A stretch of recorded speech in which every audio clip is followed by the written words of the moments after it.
Well, it took 2 years for the South Carolina Attorney General's office and the State Law Enforcement Division to watch a collection of videos and decide whether to file charges in our final disrespects investigation. These charges led to more questions about the state's investigation into Marlboro County. We now know exactly what the AG's office accused the former deputy probate judge and her friend from stealing from Hollis SLED just hours after he died in January of 2021. Here's Chief Investigator Jody Barr with an update to final disrespects the Queen City News investigation. And this is Tammy Bullock going into Hollis's truck. Within hours of finding out her brother died in January 2021, Beth Bowling was on the road to Marlboro County, a 12-hour, 700-mile trip from her home in Indiana. As she rushed to Hollis SLED's home, his friends showed up. Tammy is just arriving, and she's standing looking around. That's Tammy Bullock, a woman appointed as the county's deputy probate judge at the time.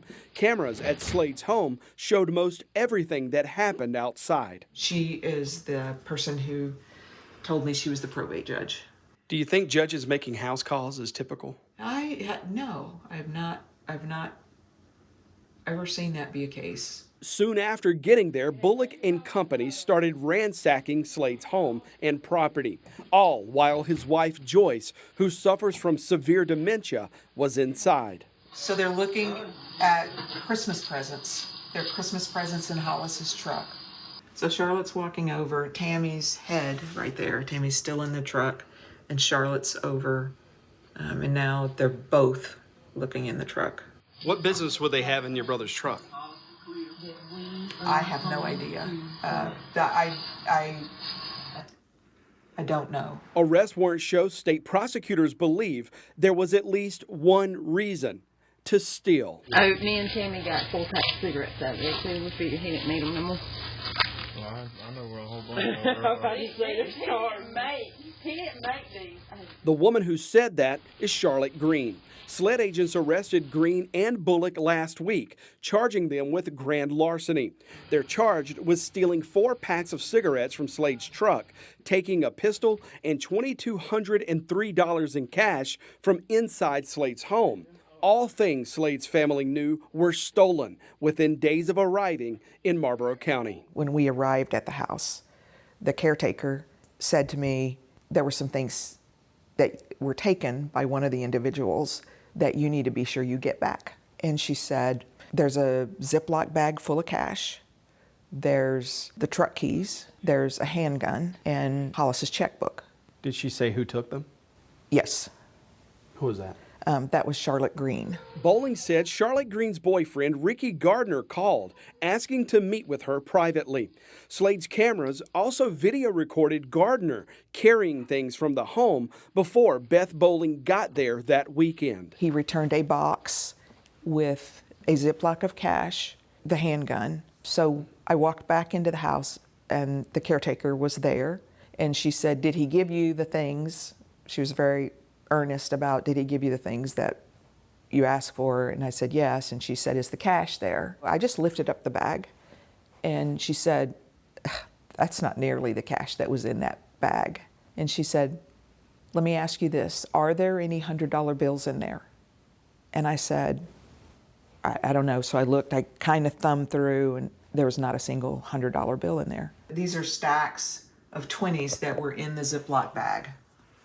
These are the 50s, these are the 10s, these are the 5s, 2,200 something. And I took Miss Joyce's money and Hollis's money, and I put it in a sandwich bag, one of the quarts or the gallons. It was the big one. How big would you estimate the bag with your hands? How big was it? About like this. It was one of the big ones, and it was loaded with money. A gallon bag? A gallon bag. Linda Hood was called in immediately after SLED's death to sit with Joyce until Bowling arrived. So I took all the money and put it in a bag and stuck it in the middle of her dresser.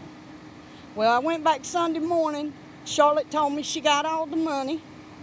They got Miss Joyce's pistol. It was a .38. And a lot of other stuff, but they took all the money, and I guarantee he had over 2,000. Over 2,000, easy. I didn't even count all of it. He had hundreds, 50s, 20s, everywhere. Even had some in his truck, but I never went in the truck and bothered nothing. Hood says before she left the next morning, Ricky Gardner came back. SLED's cameras showed boxes and other property being carried away. The changes inside the house, Hood says, were obvious when she returned to stay with Joyce that night. What do you believe was happening when you were gone during the day? They packed it up. Because I asked Charlotte. I said, Charlotte, where's all the stuff that was in here in the boxes? Oh, we unpacked it and put it away. It wasn't in the house. It wasn't in the garage. It wasn't nowhere. Where did they put it? On the back of the truck. The AG's office would not say whether prosecutors plan to charge anyone else in this case. I told her I got that money. I said, I'm not going to leave this money sitting in that house for complete strangers to come in and you not know what's going on with it.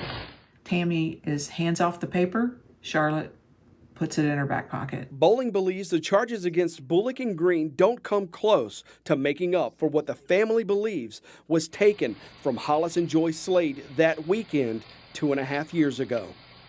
I called Tammy Bullock to ask her about the charges, but she never responded. I spoke to Charlotte Green on the phone following her release from jail. Green told me to go do something lewd to myself, then hung up on me. Both women are free on bond. Now, the grand larceny charges are felonies and, if convicted, carry up to 5 years in prison and fines. As with everything we've covered in this final disrespects investigation, we'll continue to update you anytime a development happens in this case.